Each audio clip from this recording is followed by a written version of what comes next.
afternoon. I'm Mai Rodriguez, and this is Newsfeed. The Commission on Elections junks a petition that sought to disqualify Senator Elect Irwin Tulfo from the midterm polls. Petitioners had cited his previous libel conviction and supposed U.S. citizenship.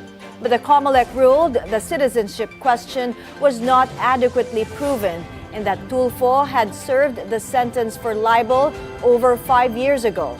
That means it cannot be held against him, according to the revised penal code. On Billionaire News Channel's On Point, the senator-elect insisted that the issues raised against him have all been resolved. I was born in Tacloban, Leyte.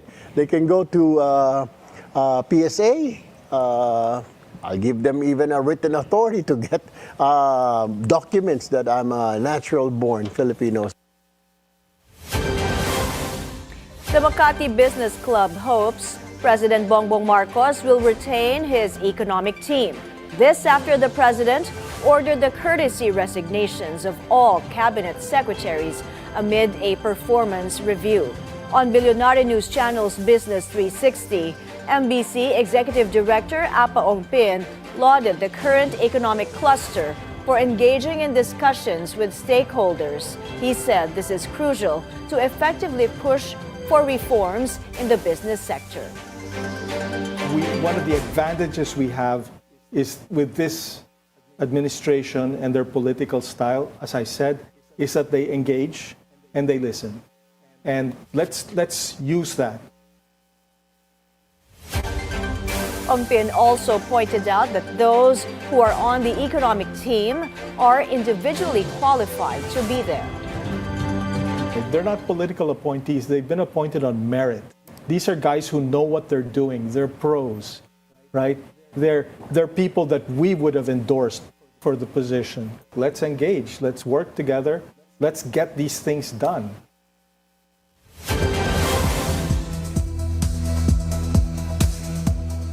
The rift between Trump 2.0 and Harvard takes a turn for the worse.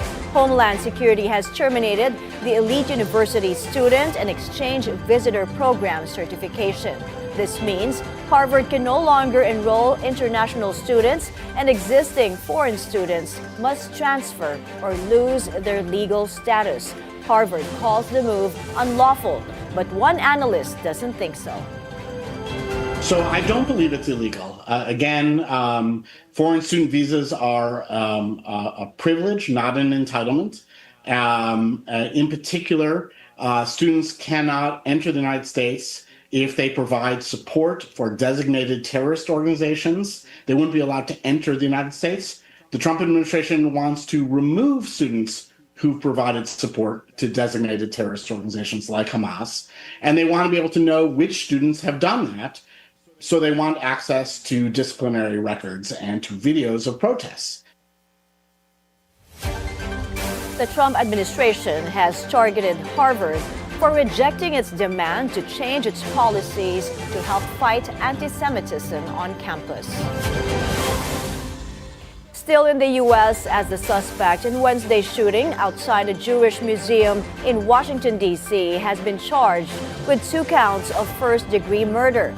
The shooting killed 2 people, a couple who worked at the Israeli embassy.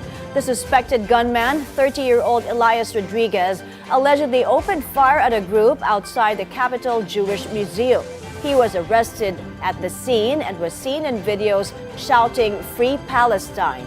He was also charged with murder of foreign officials, causing death with a firearm, and discharging a firearm in a crime of violence. The case is being investigated as a hate crime and terrorism.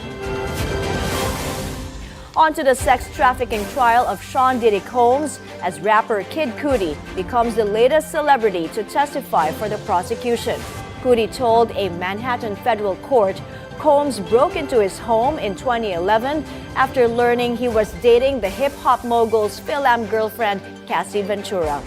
Cudi also accused Combs of being involved in a Molotov cocktail attack that set his Porsche on fire.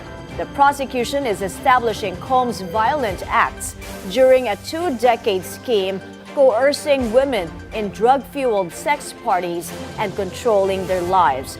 Combs' lawyers have acknowledged he has a history of drug abuse and domestic violence, but they claim the women who took part in the so-called freak-offs did so consensually. And that's the news this hour. I'm Mai Rodriguez. Keep it here on the Billionaire News Channel.